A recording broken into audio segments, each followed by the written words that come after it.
Let me ask you something. You've saved up for this trip. You've told the kids, you booked the hotel, you are ready for Disney World. And I'm about to tell you with almost certainty that you're already making a mistake, maybe more than one. I've been going to Disney World every single year since I was 21 years old.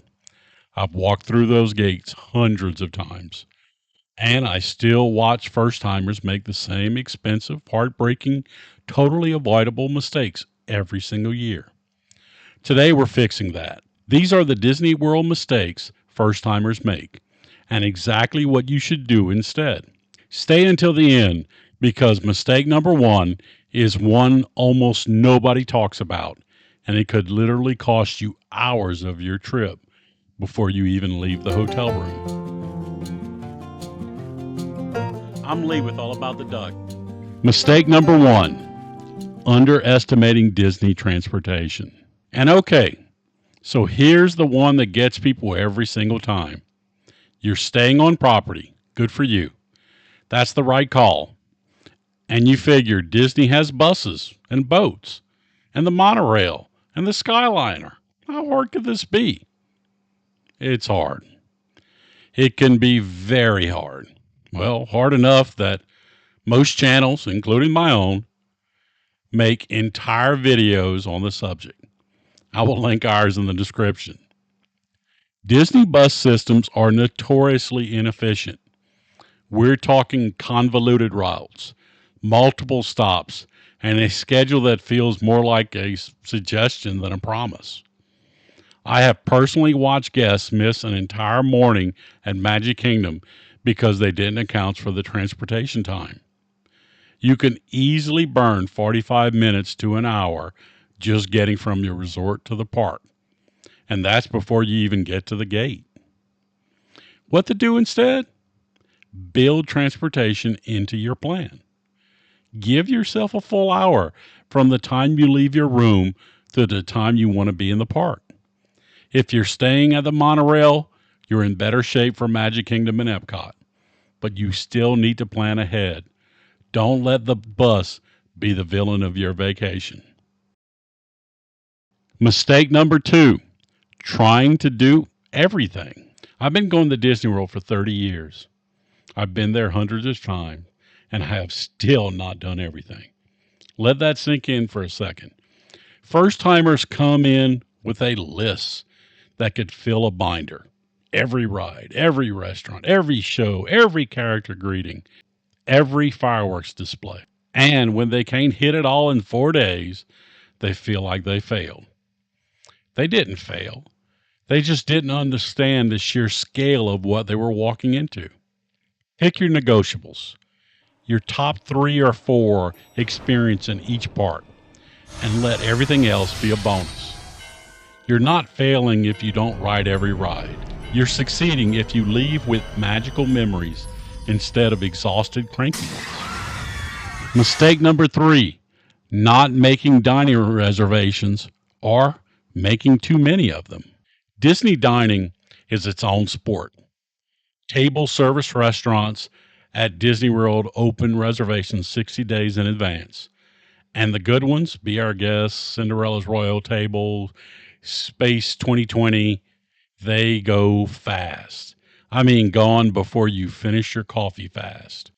First timers either skip reservations entirely or end up eating a $14 hot dog for every meal. Or they book many reservations that their entire trip feels like a restaurant crawl with no time for the actual rides. Book one or two special dining experiences in advance, especially if you have kids who would love to do a character meal. Use quick service for the rest. Disney's quick service game is genuinely strong. Don't sleep on Satuli's Canteen in Pandora or Woody's Lunchbox in Hollywood Studios. Mistake number four, misusing Lightning Lane or ignoring it completely. In 2026, the Lightning Lane system has evolved, and guests who don't understand it are leaving serious time on the table. You now got multi-pass, single pass, and premier pass. And first timers either skip it entirely because they don't understand it, or they throw money at it without a strategy and still end up in long line. Buying Lightning Lane for the wrong rides is just as bad as not buying it at all. You don't need Lightning Lane for a 20-minute wait. You do need it for Tron, Guardians of the Galaxy, Cosmic Rewind, and Tiana's Bayou Adventure when crowds are heavy. Before your trip, research which rides have the longest consistent waits at the parks you're visiting. Focus your Lightning Lane selections there. And if you're a first timer who doesn't want to spend your whole vacation staring at an app, use Rope Drop or a single pass for that one ride that you just have to ride. Mistake number 5, ignoring early entry. This one is free, completely free, if you're staying in a Disney Resort hotel. And first timers walk right past it like it doesn't exist. Early entry gives Disney hotel guests 30 minutes in the parks before it opens to the general public. 30 minutes sounds small, but at Magic Kingdom, that's Tron or Seven Dwarfs Mine Train, with almost no wait, while everyone else is still in the parking lot. That is genuinely one of the best perks on property, and most first timers don't even know about it or roll in at 10 o'clock anyway. Set that alarm. Get to the park 45 minutes before early entry begins. Your future self will be grateful. Mistake number 6, visiting during the wrong time of year. There's no such thing as a slow season at Disney World anymore, but there absolutely are better and worse times to visit.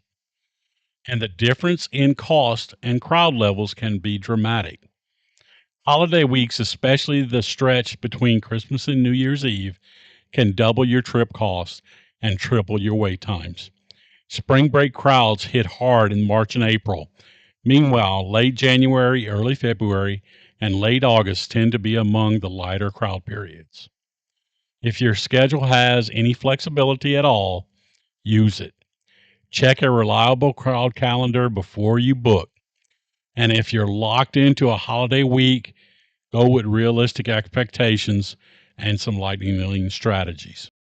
Mistake number 7, overpacking the schedule and burning out by day 2. Disney World is physically demanding in a way that first timers simply don't anticipate. The heat, the walking, we're talking 10 to 15 miles a day, the sensory stimulation, the crowd energy, it stacks up fast. I've watched families go hard on day 1, rope drop, park closed, no breaks, no rest. And by day 2, everybody's miserable and nobody wants to be there. Build a midday break.